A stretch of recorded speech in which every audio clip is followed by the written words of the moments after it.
주제는 떡과 포도주. 저는 이 떡과 포도주가 궁금하더라고요. 그게 뭐지? 하는 주제로 이제 이것을 제목으로 가져왔습니다. 우리 말씀을 읽을 텐데요. 제가 읽도록 하겠습니다.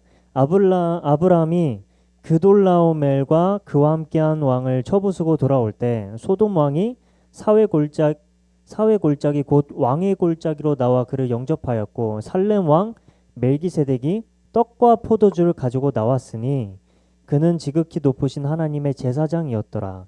그가 아브라함에게 축복하여 이르되 천지의 주제시요 지극히 높으신 하나님이여 아브라함에게 복을 주옵소서. 너희 대적을 내 손에 붙이신 지극히 높으신 하나님을 찬송할지로다 하매 아브라함이 얻은 그것에서 10분의 1을 멜기세덱에게 주었더라.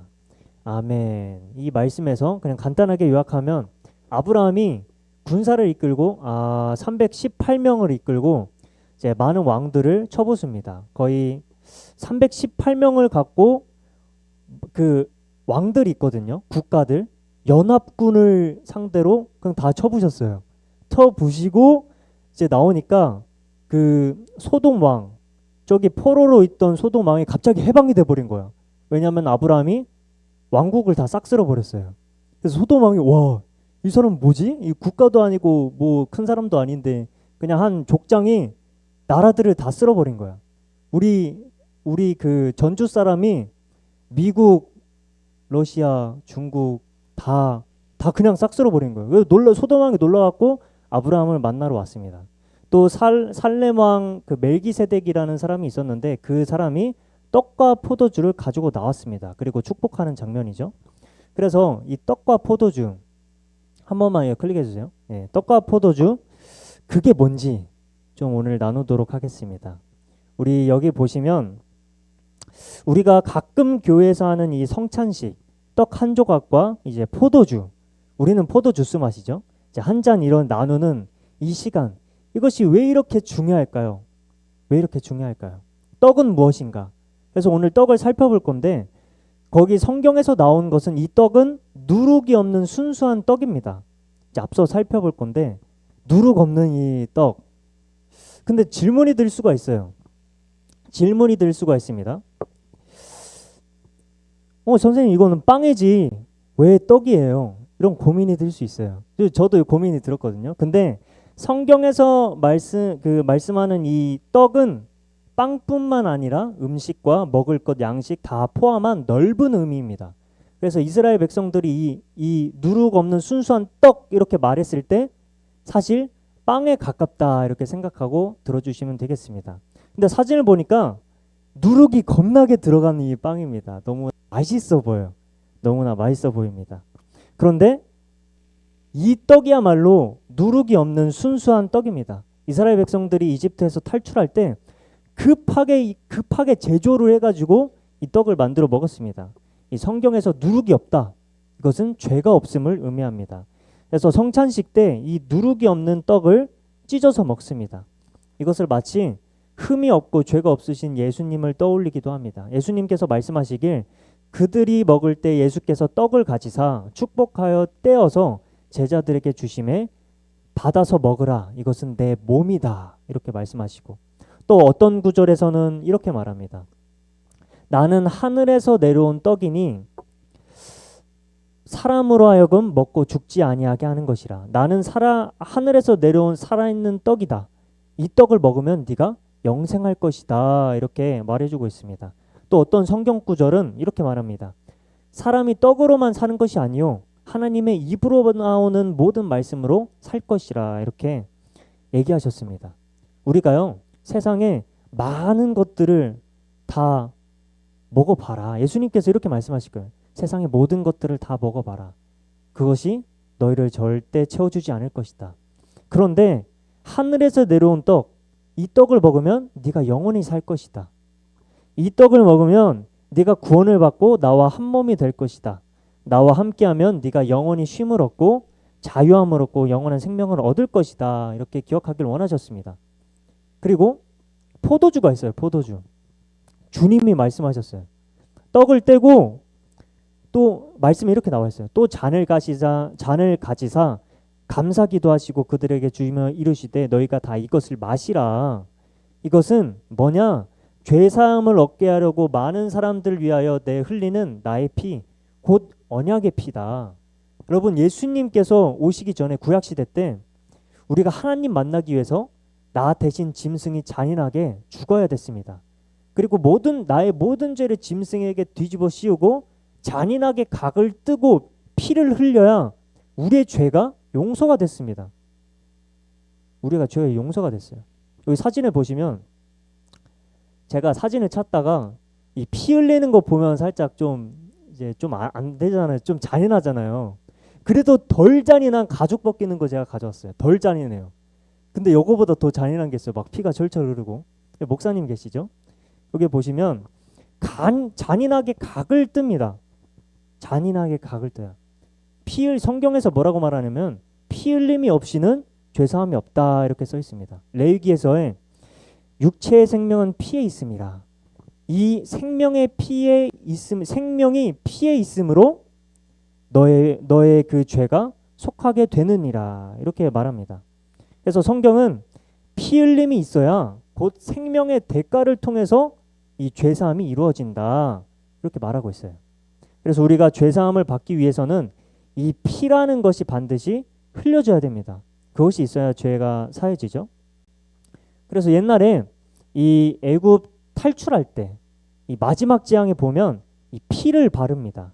그때 애굽의 10가지 재앙이 몰려오고 마지막 재앙이 10가지 재앙 몰려올 때 마지막 재앙 때 잔인하게 나 대신 어린 양이 잔인하게 각이 떠지고 많은 피를 흘려서 대신 죽고 그거를 딱 발라가지고 그 피로 말미암아 그 집이 보호를 받았습니다.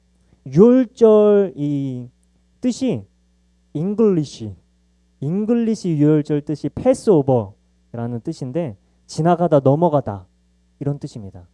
그래서 이 피를 바를 때 이 재앙이 지나갑니다. 출애굽기에서 보면 내가 그 피를 볼 때 너희를 넘어갈 것이다. 재앙이 너에게 내려 멸하지 아니하리라 이렇게 말씀하셨습니다. 근데 이게 옛날 일이 아닙니다. 지금도 동일합니다. 우리가 예수님의 피를 바르고 영원히 재앙에서 벗어난 자가 되어서 하나님의 자녀가 됩니다. 지금도 딱 동일해요. 이제 그 피로 내 죄가 씻어지고 하나님과 대면할 수가 있어 버리게 된 거예요. 그 피를 바른다. 이것은 무엇이냐? 다른 것이 아니라 내가 예수님을 마음으로 믿는 겁니다. 우리는 이미 예수님 믿잖아요. 우리가 이 떡과 포도주를 먹을 때 이것을 기억하는 거예요. 우리는 예수님을 이미 믿기 때문에 항상 이 떡과 포도주를 먹으면서 성찬식을 하면서 와, 예수님께서 나를 위해서 대신 채찍 맞으시고 죽으시고 처참하게 이 십자가를 지셔서 영원한 피를 흘리셔서 나를 정결하게 씻겨주셨다. 나의 죄를 완전히 씻어주셨다. 이런 뜻입니다. 그래서 우리가 이것을 잘 기억해야 돼요. 예수님은 떡과 포도주를 먹는 성찬식을 통해서 이것을 기억하길 원하셨습니다. 우리가 성찬식 때 떡을 찢어서 먹는 것 같이 우리를 위해서 예수님께서 대신 찢기셨습니다. 그 떡이 우리가 먹잖아요. 카스테라 같은 거 저는 맛있더라고요. 원래는 이제 누룩이 없는데 카스테라가 너무 맛있어가지고 이제 끝나고 뒤에서 계속 먹었습니다. 제가 맛있더라고요. 이 떡이요 내 몸에 들어와서 영양분이 되고 하나가 되는 것 같이 예수님을 내 안에 모신 자마다 진짜 주님께서 하나 되고 나를 동행하십니다. 나를 이끌어 주십니다. 그래서 예수님께서 뭐라고 표현하시냐? 너와 나 한 몸의 지체이다. 내가 머리 되고 너희는 지체이다. 이렇게 예수님께서 표현하십니다. 내 마음의 문을 열고 예수님을 모신 사람은 더 이상 혼자가 아닙니다. 영원토록 나의 신랑 예수님께서 함께 하시며 어떠한 어려움이 와도 주님께서 만물의 통치자시죠. 주님께서 함께 하십니다. 우리가 꼭 기억했으면 좋겠어요. 떡과 포도주를 마실 때 예수님의 생명이 내 몸에 들어와서 나와 든든하게 함께 하신다. 이처럼 예수님께서 떡이 찢어서 나눠준 것 같이 옛날에 그랬잖아요. 옛날에 저희가 빵 하나 갖고 찢어서 먹었잖아요.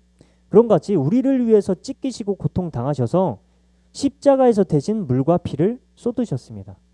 그래서 우리가 다음 영상을 보고 올 텐데 진짜 예수님께서 어떤 고난을 당하시고 우리를 위해서 어떤 일을 당하셨는지 잠깐 살펴보도록 하겠습니다. 영상 틀어주세요.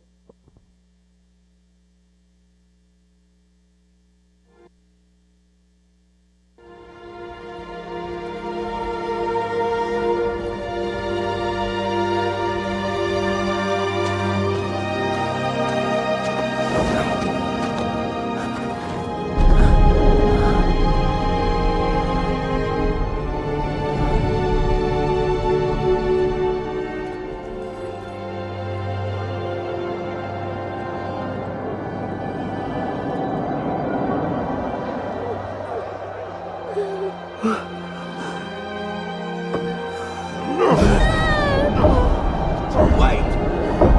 One more thing.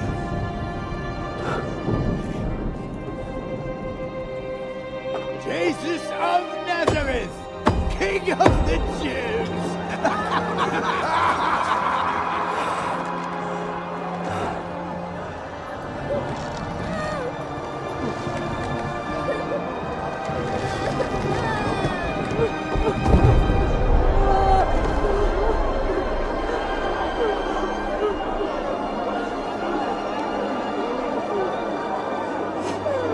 All right, now who wants his clothes?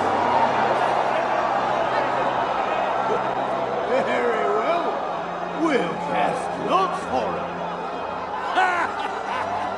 Hey, Jesus! I thought you were gonna break down the temple and rebuild it in 3 days. Yeah, if you really are the Son of God, why don't you get off that cross? Maybe then we'll believe you. The great King of Kings. He saves everyone else, but he can't even save himself.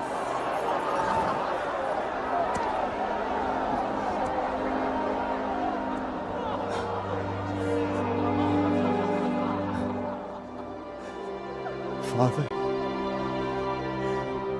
forgive them. They don't know what they're doing.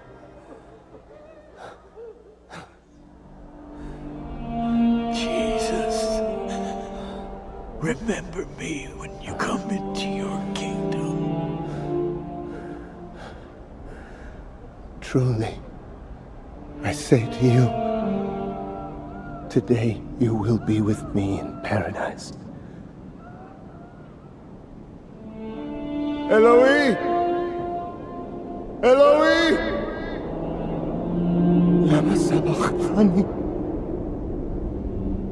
My God! My God! Why have you abandoned me?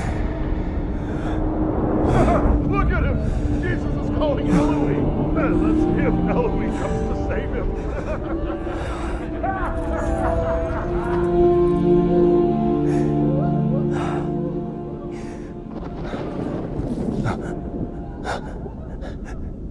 It is finished. Father, my spirit is in your hands.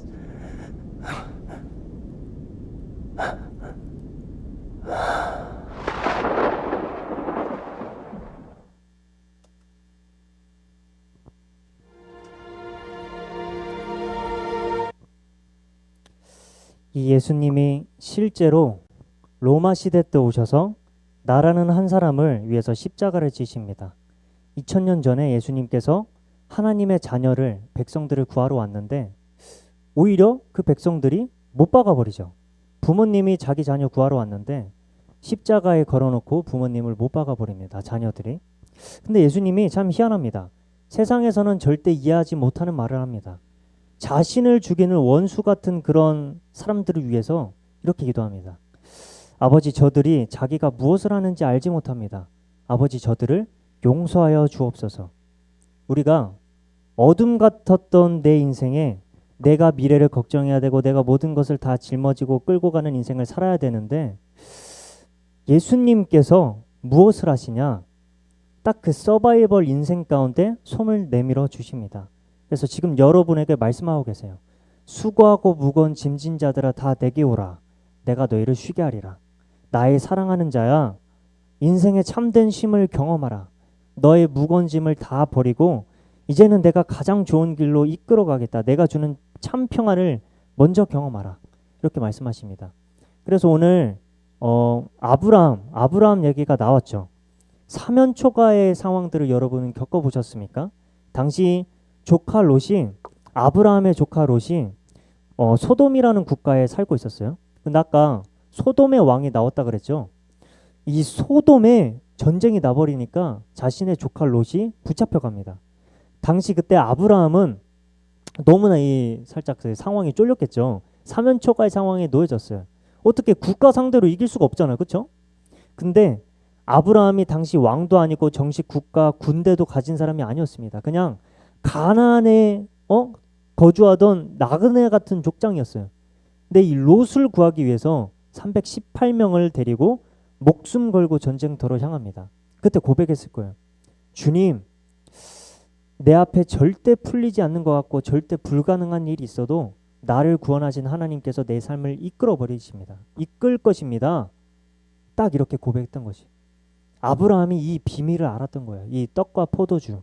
진짜 하나님께서 나와 함께 하신다. 이제는 더 이상 내가 고와 같이 방황하는 자가 아니라 하나님께서 함께 하신다. 그 결과 아브라함이 대승리를 거둡니다. 밤까지 쳐부수고 모든 뺏겼던 것을 다 찾아옵니다. 하나님은 지금도 원하시고 계시는 거예요. 지금 나의 삶이 예수 그리스도로 말미암아 뺏겼던 것, 잃어버린 것, 내 삶을 다 빛으로 찾아버리고 회복되길 원하십니다. 그래서 이 아브라함이 대승리를 거두고 오늘 본문의 내용이죠. 떡과 포도주, 살렘 왕 이 멜기세덱이 떡과 포도주를 가지고 나와서 성찬식을 합니다. 그래서 이 요약하자면 연합군들을 다 싹 쓸어버리고 대승리를 거뒀는데 아브라함이 기억한 것은 무엇이냐? 바로 이 성찬식. 아브라함의 삶의 치열한 그 전쟁터 한복판에서 하나님을 딱 고백해 버린 거예요. 하나님을 딱 고백했습니다. 대승리의 한복판에서도 오직 하나님께서 하셨습니다. 그분이 하신 약속과 하나님의 마음으로 딱 담았습니다. 우리가 결론적으로 봐야 될 것은 이겁니다. 승리 후에도 하나님의 주권을 고백해야 됩니다. 예수님을 믿는 사람들, 예수님과 동행하는 사람들, 무조건 하나님께서 승리를 주십니다. 그러나 그 승리와 상관없이, 내 결과와는 상관없이, 내 열매와는 상관없이 나의 중심이 진짜 아브라함처럼 내 안에 예수님은 따르는 삶만 남아야 된다는 것입니다. 그래서 아브라함에게 반드시 힘과 지혜와 능력을 더하셔서 대승리를 거두게 하신 것 같이 우리의 삶에 있어서도, 우리의 현장에 있어서도 하나님께서 분명하게 예수님을 중심에 담은 자에게 힘과 지혜와 능력을 주셔서 대승리를 하나님께서 맛보게 하십니다. 그런데 아브라함은 딱 어떻게 고백했냐? 자신의 능력이 아닌 하나님께서 함께 하셨다. 이것을 딱 고백해 버렸습니다. 모든 전쟁은 여호와께 속했다. 이렇게 고백했습니다. 그래서 11조를 낸 거예요. 아브라함이 마지막에 11조 냈어요. 그냥 돈만 계산해 갖고 그냥 낸 게 아니라 뭐를 고백했냐? 그걸 통해서 하나님, 이 모든 전쟁 나에게 달려있지 않습니다. 하나님께서 내 삶을 이끌어 주옵소서. 이렇게 고백했던 것입니다. 진짜 예수님의 생명이, 우리가 떡과 포도주 성찬식을 할 때 꼭 기억해야 돼요. 진짜 예수님께서 생명이 나와 함께 하실 때, 진짜 내가 하나님과 살아있는 그 관계 속으로 들어가실 때 보이는 것이 참된 승리가 아니라 내 안에 예수님께서 함께 하시고 함께하는 그 동행하는 상태가 참된 진짜 승리이다. 예수님께서 말씀하고 계십니다. 우리에게 물으십니다. 뭐라고 물으시냐? 너의 전쟁은 지금 어떻게 돼가고 있냐? 이렇게 하나님께서 물어보십니다. 이 질문에 저는 이렇게 곰곰이 생각해 봤어요. 진짜 나의 전쟁은 지금 어떻게 돼가고 있나? 이 질문에 대해서 답을 찾고 꼭 내 삶의 전쟁터 한복판에서 떡과 포도주를 취할 줄 아는 자가 되길 기도합니다. 반드시 기억하시라. 예수님을 나의 구원자로 모시고 예수님과 함께 한다면 나와 어떠한 상황과 어떠한 위기가 도사리고 있어도 나만의 그 독특한 나의 유일한 길, 나만 걸어갈 수 있는 그 가장 좋은 길로 인도할 것이다. 다윗이 고백하잖아요. 세상이 나를 버릴지라도, 세상 육신의 부모가 나를 버릴지라도 영원하신 하나님 아버지께서는 나와 함께 하십니다. 그래서 꼭 기억하시라. 나와 함께 하신 하나님께서 나를 향한 그 계획은 절대 변치 않을 것이다. 꼭 기억하시고 떡과 포도주를 인생에 있어서 날마다 기억하는 우리 중고등부 친구들이 되었으면 좋겠습니다. 우리 기도하고 마치도록 하겠습니다. 하나님 감사합니다. 저희가 성찬식에 대해서 잠시 말씀을 나누었습니다. 주님, 아브라함의 삶을 통해서도 말씀을 나누었습니다. 주님께서 함께 하셔서 우리가 할 수 없습니다. 우리가 인생을 이끌 수 없는데 하나님께서 나의 인생을 이끌어가 주시고 성령의 충만함을 부어주셔서 내 삶 가운데 빛을 전하는 역사가 일어나게 하시고 아브라함처럼 대승리를 거두어도 내 중심이 오직 하나님 안에서 동행하는, 또한 사랑과 평안을 넘치도록 부음받는 우리 하나님의 자녀 되게 하여 주옵소서. 예수님의 이름으로 기도드렸습니다. 아멘.